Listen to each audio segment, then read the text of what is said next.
تو جمعے والے دن اگر عید آ جائے تو صرف عید کی نماز پڑھیں،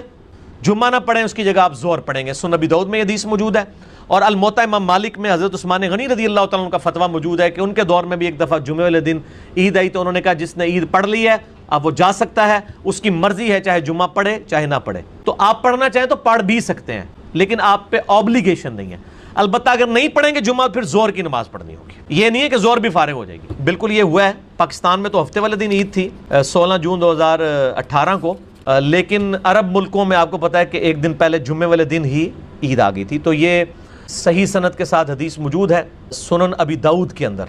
ایک دن جمعے کے دن عید آ گئی تو آپ نے فرمایا جس نے عید کی نماز پڑھ لی ہے اب اسے اجازت ہے چاہے وہ جمعہ پڑھے یا نہ پڑھے۔ وہ چونکہ گاؤں ایریا میں جمعہ نہیں ہوتا تھا تو شہر میں لوگ آ کے جمعے کی نماز ادا کرتے تھے۔ آج کل کے تو گاؤں بھی گاؤں نہیں رہے ہیں، وہ شہری بن چکے ہیں کیونکہ کاروباری زندگی ہے وہاں پہ، وہاں تو گاؤں میں بھی جمعہ درست ہے، پہلے بھی درست تھا، لیکن مسلمانوں کی اجتماعیت کے لیے کہا جاتا تھا شہر میں آ کے ادا کر۔ اب جو بندہ 8-10 کلومیٹر کا سفر کر کے آیا ہے اونٹ پہ بیٹھ کے، یا ایون آج کے دور میں بھی آئے اور پھر اس کو جمعے کے لیے دوبارہ شہر آنا پڑے، تو نبی علیہ السلام نے فرمایا کہ اب تم جاؤ تو جمعے کی نماز نہیں بلکہ ظہر کی نماز ادا کی جائے گی۔ یہ نہیں ہے کہ جمعہ فارغ ہوا ہے تو ظہر بھی فارغ ہو گئی ہے، وہ 5 نمازیں پوری رہنی ہیں، کیونکہ عید کی نماز تو سنت ہے نا، سنت کی جیسے فرض نماز تو ختم نہیں ہو سکتی۔ جب جمعہ نہیں ہوگا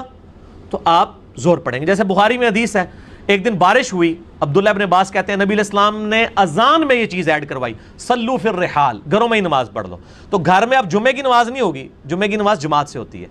وہ ظہر کے 4 فرض پڑھے جائیں گے۔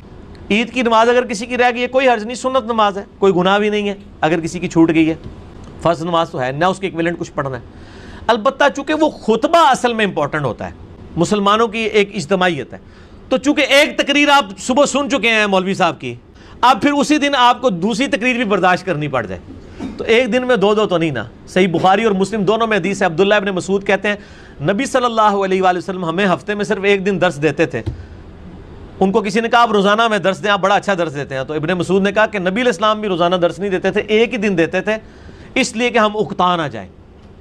اور یہاں پہ اعتکاف میں دیکھیں کس طرح لوگوں کی شامت آئی ہوتی ہے، مولوی 5 نمازوں میں درس دیتے ہیں کہ آئے ہو نا ہن قابو، پورے سال نہیں آندے ہو تسی، تانوں فجر تو بعد بھی درس دیں گا، زور تو بعد، مغرب تو بعد، عشاء تو بعد بھی دیتے ہیں نا، حالانکہ ہفتے میں ایک دن درس ہونا چاہیے، بس ہمارا بھی ایک دن ہوتا ہے۔